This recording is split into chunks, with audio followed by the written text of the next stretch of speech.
buscado restaurar no meio do seu povo é o assunto da adoração corporativa. Como nós precisamos nos humilhar diante do Senhor e pedir a Ele que nos ajude, como assembleias dele, a sermos introduzidos em uma realidade espiritual mais profunda no assunto da adoração. Adoração é um ministério ao Senhor. E de alguma maneira, espiritualmente falando, e esse é mais um dos muitos aspectos do ministério do bendito Espírito Santo, um dos seus muitos encargos e serviços é nos conduzir a uma adoração em espírito e em realidade.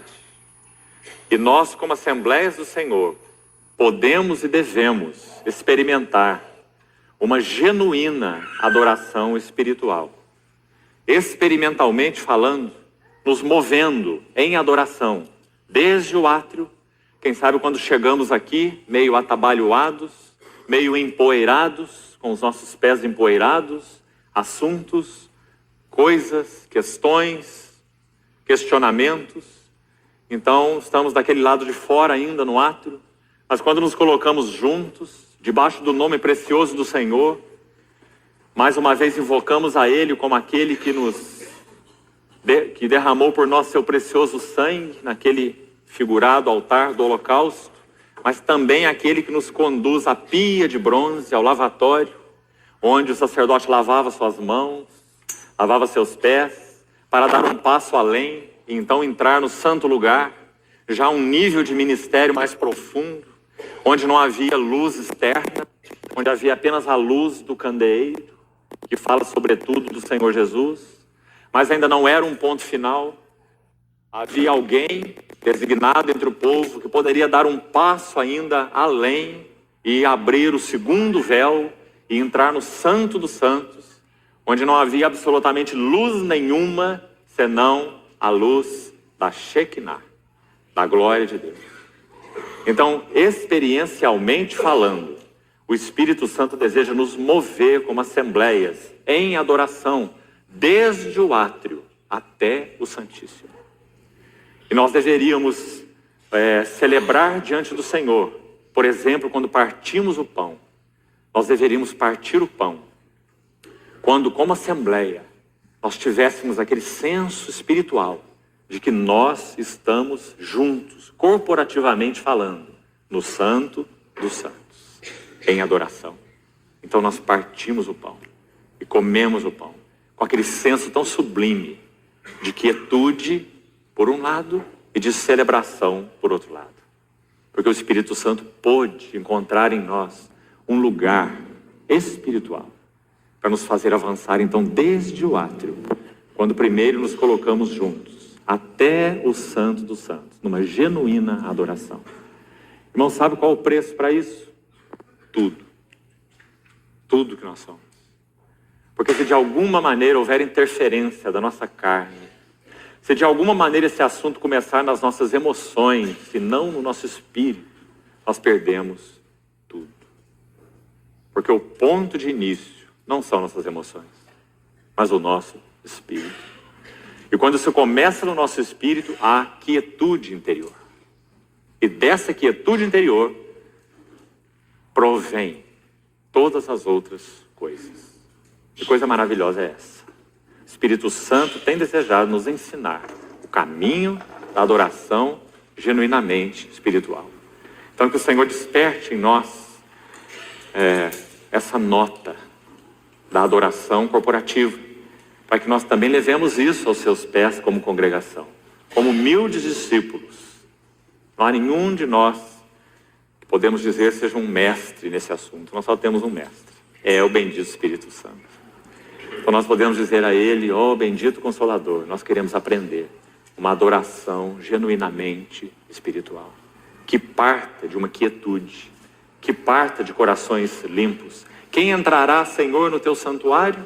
Aquele que é limpo de mãos e puro de coração, que não entrega sua alma à falsidade, nem jura dolosamente. Então há uma condição de preparo anterior, um preparo prévio, para que então, quando nos colocarmos juntos como povo de Deus, o Espírito Santo possa dar o seu aval, o aval da sua presença, dizendo: isso é meu, tenho conduzido os meus, os que têm sido para mim deleite.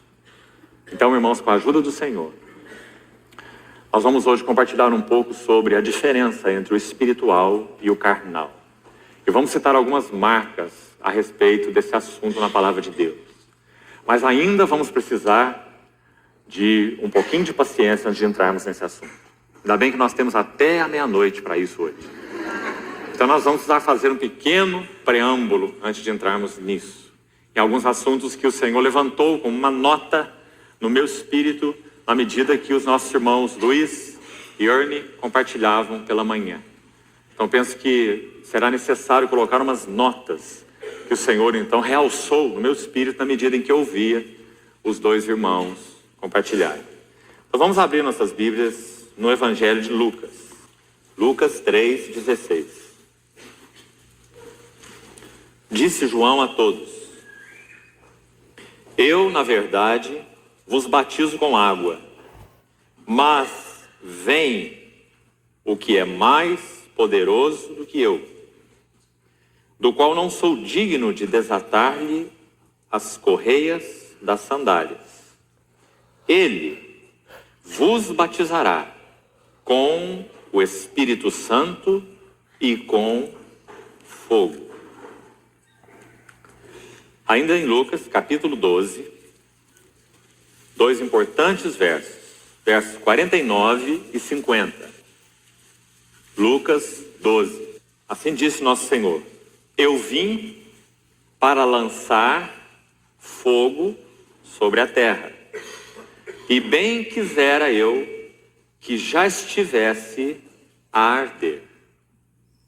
Tenho, porém, um batismo com o qual hei de ser batizado, e quanto me angustio até que o mesmo se realize.